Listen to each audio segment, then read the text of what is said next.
নমস্কাৰ মনি মিলিছ লাইফষ্টাইলৰ জৰিয়তে আজি আমি আপোনালোকক লৈ যাব বিচাৰিছোঁ ডাৱৰ আৰু ফুলৰ উপত্যকা জুকো ভেলীলৈ। নাগালেণ্ডৰ কোহিমাৰ পৰা প্ৰায় 25 কিলোমিটাৰ নিলগত থকা এই সেউজীয়া উপত্যকাখনি সঁচাকৈয়ে প্ৰকৃতিৰ এক অনুপম সৃষ্টি, যাৰ সৌন্দৰ্যই অহৰ্নিশে মানুহক নিজৰ ফালে হাত বাউলি দি মাতি থাকে। এই আকৰ্ষণ এৰিব নোৱাৰি মই আৰু মোৰ সতীৰ্থবৃন্দৰ সৈতে 2018 চনত গুৱাহাটী ৰেলৱে ষ্টেচনৰ পৰা জুকো ভেলী অভিমুখে আমাৰ যাত্ৰা ট্ৰেইনৰে আৰম্ভ কৰিছিল। প্ৰায় 6 ঘণ্টামান পথ ট্ৰেইনেৰে অতিক্ৰম কৰি আমি ডিমাপুৰ ষ্টেচনত উপস্থিত হৈছিলোঁ। তাৰ পৰা টেক্সি ভাড়া কৰি আমি কোহিমালৈ গৈছিলোঁ আৰু নিশাটো জিৰণিৰ বাবে এটা হোমষ্টেৰ লগত যোগাযোগ কৰি লৈছিলোঁ। হোমষ্টেৰ আণ্টিয়ে আমাক খোৱা লোৱাৰ যোজা কৰি দিছিল। যিহেতু নাগালেণ্ডৰ খাদ্যাভ্যাসত তেল মছলা বেছি নচলে, সেয়েহে পাচলিকে আদি কৰি হাঁহ, কুকুৰা, গাহৰি সকলোবিলাক তেখেতে সিহঁতৰ ট্ৰেডিশ্যন অনুসৰি বহুত সুস্বাদুকে বনাই খুৱাইছিল। নাচি নাচি উৰি যাওঁ বতাহৰ চোলা পিন্ধি, চিনাকি সুৰেতি চিঞৰি যাওঁ গভীৰতা পাতল কৰি, এইটো বিমত আৰু তই মই প্ৰেমময় চেনেময় সকলো অ মোৰ বন্ধু, মোৰ বন্ধু, মোৰ বন্ধু বন্ধু। আছে কিমান সাগৰৰ পানী চিমা, ঐ সুধিবা প্ৰেমৰ নদী, সুধিবা কিমান আকাশৰ সমান। পিছদিনাখন ৰাতিপুৱা প্ৰায় 5 বজাত আমি জুকো ভেলী অভিমুখে এখন চুমত ৰাওনা হৈছিলোঁ। জুকো ভেলীলৈ যোৱা পথ দুটা, এটা জাখামা আৰু এটা ফিছামা। প্ৰায় 1 ঘণ্টামান গাড়ীৰে যোৱাৰ পিছত আমি ফিছামা পইণ্টত উপস্থিত হৈছিলোঁ। তাৰ পৰাই একা বেকা পথেৰে আমাৰ ট্ৰেকিং আৰম্ভ হৈছিল সপোনৰ দেশ জুকো ভেলীলৈ। বহুত থিয় পথ, পথৰ নামত আচলতে এটা পানী নমা বাটহে। মাজে মাজে শিল আৰু গছৰ শিপাৰ মিলনত অৱশ্যে কিছুমান প্ৰাকৃতিক চিৰিৰ সৃষ্টি নোহোৱা নহয়।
প্ৰায় 3 ঘণ্টামান ট্ৰেকিঙৰ পিছত আমি জিৰণি চৰা এটা পালোঁ।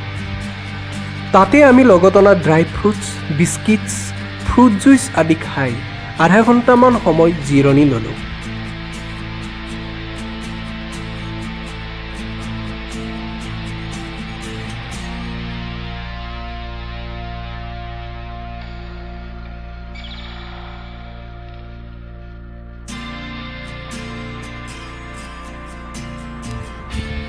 তাৰ পিছত আকৌ আমাৰ যাত্ৰা আৰম্ভ কৰিলোঁ। কিন্তু এই চোৱা পথ আগৰ নিচিনা থিয় নহয়, প্ৰায় সমান্তৰাল।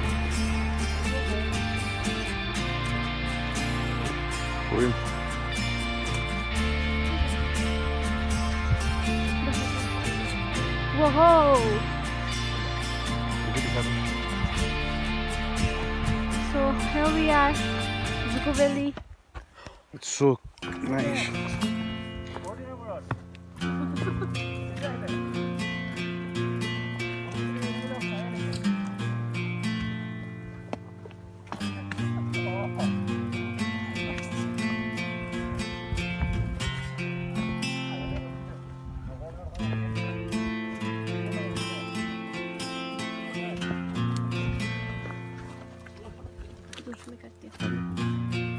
Give me. Yeah, bonfire. So our photo and our guide. Look at the dry trees. Look so beautiful. It's like a dream come true. It's amazing. And we are lining up. His cookie, his mobile. যথেষ্ট পিছল ৰাস্তাবোৰ আৰু যথেষ্ট ঘন কুঁৱলী। আমি একো দেখা নাই। প্ৰকৃতিৰ কি আলোড়ন দৃশ্য। পৃথিৱীত যদি ইয়ালৈ কোনো নাহে, ফটো চাই বা ভিডিঅ' চাই কেতিয়াও উপভোগ কৰিব নোৱাৰিব। এইটো আমাৰ এনেকুৱা এটা মনত ৰখা যাত্ৰা, যিটো আমি মৰাৰ আগদিনাখনলৈকে সদায় মনত ৰাখিম। আৰু এইখিনিতে মই APDCLকো থেংকছ কৈছোঁ, কাৰণ আমি APDCLত একেলগ হ'ব পাৰিছিলোঁ আৰু এনেদৰে আমি যাব পাৰিছোঁ, আহিব পাৰিছোঁ, লগ হ'ব পাৰিছোঁ। আমাৰ মৃণাল চবতকৈ আগত, তাৰপাছত প্ৰিয়ম গৈ আছে, তাৰপাছত নন্দিতা, তাৰপাছত দেৱব্ৰত, তাৰপৰা নৱদা। মই সদায় লাষ্ট, অফিচলৈ যেনেকৈ লাষ্টত আহোঁ। ये जो पानी आप लोग देख रहे हैं ना, यहाँ से गायब हो गया है और ये कहाँ गया मालूम नहीं। और पीएम ने बोला है नीचे एक नदी है, बोला है ना टनल। वो गाइड है हमारा, वो बोल रहा है तो हम लोग ठीक है सोच रहे हैं, लेकिन ये पानी सचमुच गायब हो गया। देखो नहीं है।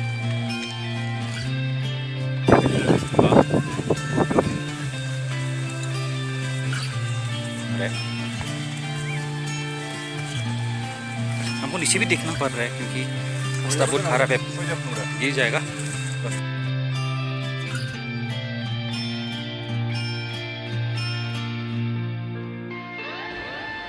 এনেদৰে আকৌ 3 ঘণ্টামান খোজ কঢ়াৰ পিছত আমি আমাৰ গন্তব্যস্থানত উপনীত হ'লোঁ।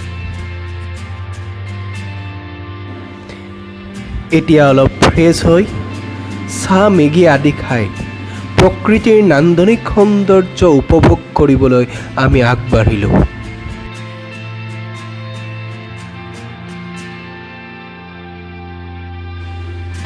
জুকো ভেলীৰ মনোমুগ্ধকৰ সৌন্দৰ্যই আমাক এনেদৰে আপ্লুত কৰিছিল যেন আমি বাস্তৱ পৃথিৱীৰ পৰা বহু দূৰত এক সপোন নগৰীত বিচৰণ কৰি আছোঁ।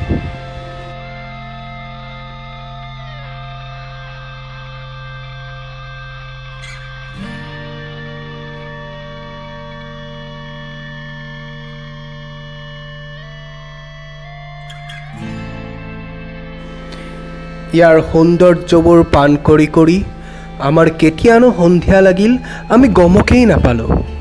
গতিকে নিশাটো আমি তাতেই থকা সৰু ঘৰটোতেই কটাবলগীয়া হ'ল। তাত থকা কৰ্তৃপক্ষই আমাক সকলো থকা খোৱাৰ ব্যৱস্থা কৰি দিলে। আমি অনুৰোধ কৰাত তেওঁলোকে আমাৰ কাৰণে বনফায়াৰৰো ব্যৱস্থা কৰি দিছিল। পিছদিনাখন ৰাতিপুৱা এনেদৰে জুকো ভেলীৰ মনোমোহা স্মৃতিবোৰ বুকুত বান্ধি আমি ঘৰ অভিমুখে আমাৰ উভতনি যাত্ৰা আৰম্ভ কৰিলোঁ।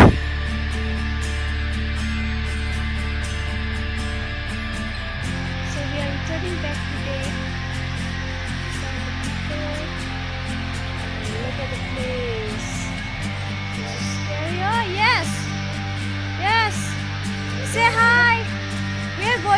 to Kohima. So, yes, yes, very good. Online.